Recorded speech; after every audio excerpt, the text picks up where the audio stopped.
Joining us now is Harris campaign co-chair Cedric Richmond. And Cedric, so good to see you. Thank you so much for joining us. Thanks for having me. All right. What's the inside scoop? What are you hearing inside the campaign? Look, we have great enthusiasm. We're seeing it all over the country. If you look at young people on college campuses in North Carolina and Nevada and Georgia and Pennsylvania, you see very long lines, and they're staying in line to vote. But that enthusiasm is real, and so we're excited about it. What can you tell us about black voter turnout, specifically in North Carolina, Georgia, those two early battlegrounds that have already closed? African Americans came out. Black people came out to vote. And I think that what we saw is that they recognize that their future is on the ballot and that they can take charge of their own future and be co-architects of their own destiny. And I think that people came out to voice their support for the vice president, but more importantly, for her agenda and how it affects them. And let me ask you, I'm just hearing that in the Philly City Commissioner's office is saying they have turnout there that's the highest in decades, above even Obama in '08. What can you tell us about that? Well, I'll tell you, we have the better candidate. We have the better person. Vice President Harris has gone everywhere. We were in Pennsylvania all day yesterday.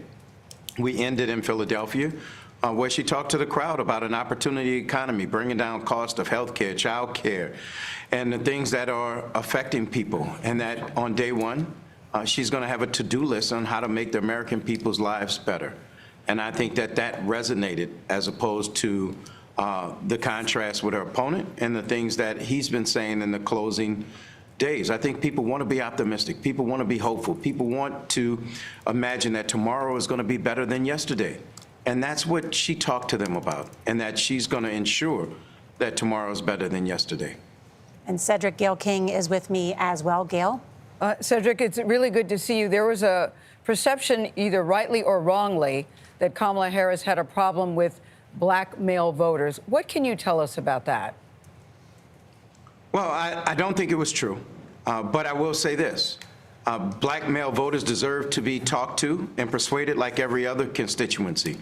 So just like we talk to seniors, just like we talk to veterans, we should talk to black male voters and tell them that they have an opportunity in this election to be game changers. They have an opportunity in this election to make sure that the person on the other side who's talking about stop and frisk and bringing back unlimited police immunity and that police should rough up people, that we don't go back to that history.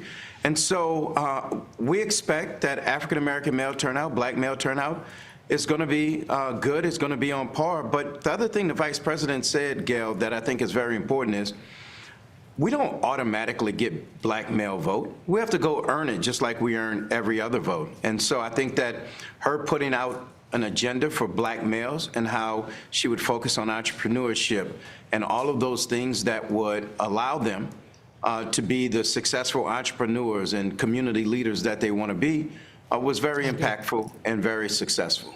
Yeah, I like the point you're making there. Black voters are not monolithic. You know, there's a wide variety to the black voter. That said, do you think she should have put out that opportunity agenda a little earlier? Would that have made a difference in the conversation? No, actually, I think she put it out at the right time. And black men were clamoring for it. They wanted to know what she would do. In fact, they wanted to know what both candidates would do. And if you go back, Donald Trump said, oh, I'm a convicted felon, so black men will vote for me. Oh, I'm putting out gold tennis shoes, so black men will vote for me. And what she answered with is, let me talk about education, entrepreneurship. Let me talk about home ownership. Let me talk about wealth creation. Let me talk about those things. And I think that it was the right time, the right agenda. And I think African-American men were paying close attention to what both candidates were offering. And so I think that she met that moment. Right. Cedric Richmond, thank you so much for your time. Thank you for having me again.